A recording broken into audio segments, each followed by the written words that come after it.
Hey guys, Mo Trapper. Um, I wanted to talk about the Missouri Trappers Association Spring Meeting. So we just had it this past weekend and talked about a whole bunch of things. It was a good meeting. It was fun to see everybody again and check on everybody's season, how everybody did. It was a good time. At the end of it, actually, we had a pretty neat deal where it was a fur grading, kind of like a fur handling contest.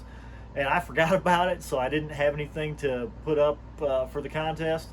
But I think they're going to keep doing it. I think it was a neat deal, so I hope they keep doing it. They had a bunch of entries, and Dorn Miller, who's with Miller Fur Company, probably the biggest fur buyer in Missouri, great guy, member of the Missouri Trappers Hall of Fame. He was the judge, and he went through and gave a bunch of tips and tricks and talked about what he likes to see and what doesn't really matter, and a whole bunch of different kind of tips from somebody who's been doing it for a long, long time on putting up fur and what's good and what's bad and what's necessary and what's not necessary. And it was a really good time. So that was cool. Um, we discussed the fall rendezvous. So the Missouri Trappers Fall Rendezvous is going to be in St. Robert, Missouri. And it's going to be September 18th through the 19th. So St. Robert is on Highway 44 near Fort Leonard Wood, and September 18th and 19th are the dates. So it's going to be a good time. I really like the Fall Rendezvous. If you guys haven't been, you should go. We have a lot of big name lure makers, a lot of big name trap supply companies that show up, and they're there. Both days. You could literally show up with absolutely nothing, and you could buy all your bait, buy all your lure, buy all your equipment, traps. Everything you would need. Watch demos, and leave there ready to go put traps in the ground and do a pretty good job of it, I think. So it's a neat event. Um, we also talked about, so what I'm looking at here is the wildlife code. And on my last video, I talked about the 48-hour drowning set and how it wasn't really going to apply to me, but it turns out it is going to apply to me. And so I was reading off of a website, or a portion of the Missouri Department of Conservation website that they put out, and the president of Missouri Trappers Association happens to be a conservation agent as well for the Missouri Department of Conservation. So in the meeting, I brought up that, hey, we talked about drowning sets last time, and that's what we put forward, but it looks like they came back with just drowning rods. And he said, no, when they put stuff out like that, they often condense it, or just shorten it a little bit. And what they shortened out of that one that they put out was cable. So it talks about rods, fiberglass rods, steel rods, and here in the actual wildlife code it says and cable. And as far as anchoring, well, what's an anchor? An anchor is a big heavy weight, right?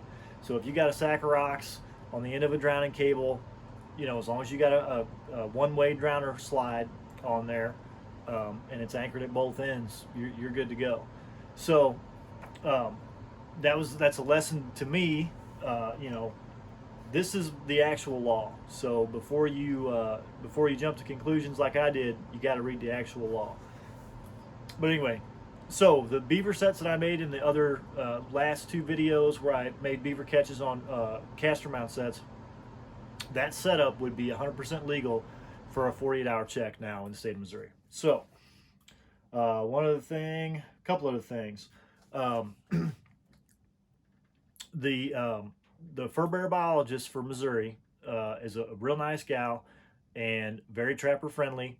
And we were told at the meeting that she has been getting a ton of requests for a pretty long time now about changing the fur bear seasons in Missouri. So I know that Missouri has the shortest fur bear season, trapping season, of any of the states that touch Missouri.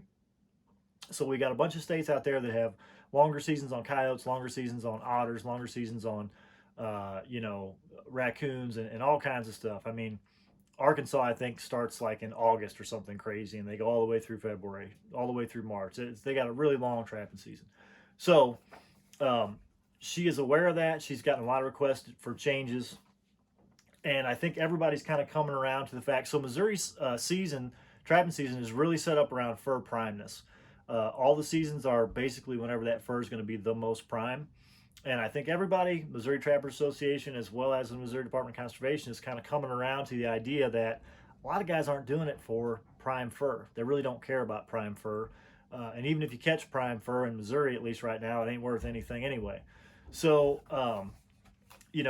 we're looking at turkey hunters who want to protect the nests. We're looking at, quail hunters and deer hunters and people that are trying to manage their property more so than just catch animals for fur. So, what we were told is that the Missouri Department of Conservation is reviewing all fur bear trapping seasons.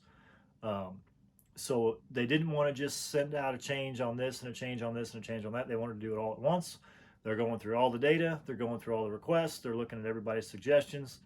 And hopefully this spring sometime, I don't have a really good time frame, but sometime this spring or this early summer, we should get something that comes out from the Missouri Department of Conservation about changes to the seasons. And I know that April 2nd through May 2nd is the comment period for all the changes to regulations. So hopefully sometime in that time period that'll come out, and then we'll be able to comment on it. And then next fall, next season, that would go into effect. But anyway, the Missouri Department of Conservation is looking into changing the fur bear seasons. And I don't think, any of them would be shortened at all. It would all be longer. So I think it's a good thing. The other thing that we talked about was membership. So there are only a little over 800 members of the Missouri Trappers Association, and Missouri sells between 6,000 and 7,000 trapping licenses every year. Well, for the last couple of years, that's way down from years prior. It was up 10,000 plus. Even just probably 10 years ago. But it's all coming down, and the Missouri Trappers Association membership is coming down too. And whenever we talk about these changes, whenever we talk about the 48-hour check law that the Missouri Trappers submitted to the Missouri Department of Conservation that now is law, guys, there's a lot of power in an organization. Okay, so if you want to see regulations changed, I think the best, most effective thing you can do is become a member of the Missouri Trappers Association, or whatever state you're in, your state organization. Go to the meetings, bring up your suggestions for change, and then collectively as a group put forward the changes that you want to see. Because when the Missouri Department of Conservation sees one email from one guy or one letter or one phone call, that's just one person. But when they get an organization that represents a couple thousand people and they all say, we collectively want this, man, that's pretty powerful. So I encourage you to become a member of your local trapping association. Go to the meetings, make your suggestions, get together with everybody else, and hash out what the best possible plan is to make changes to the regulations, and then submit it to the Department of Conservation, and you're on your way to getting what you want. Let's see. I think that's it. I think that's all I had from the spring meeting. Again, it was a good meeting, and and I really look forward to that kind of stuff. I'm really looking forward to the fall rendezvous. It's a lot of fun. Get to buy way more lure than I need, just because for some reason, I'm a weirdo when it comes to lure, and I've got to smell and sniff and try every one that I get my hands on. So anyway, I hope everybody's season went well. I know we're almost to the end.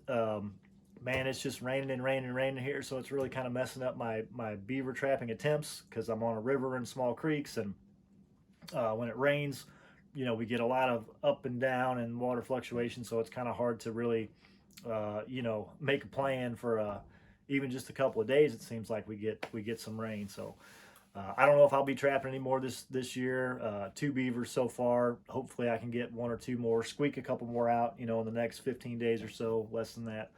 But anyway, I had a good season. Not the best season, but it was a good season, and I learned a lot, and I had a lot of fun, and that's the most important part. So I hope you all did too, and we'll keep going. We'll keep making some videos here and there when I get something new, or when I think of something that might be interesting. Try to keep a few going throughout the summer, spring and summer, and then already looking forward to next fall again. So thanks.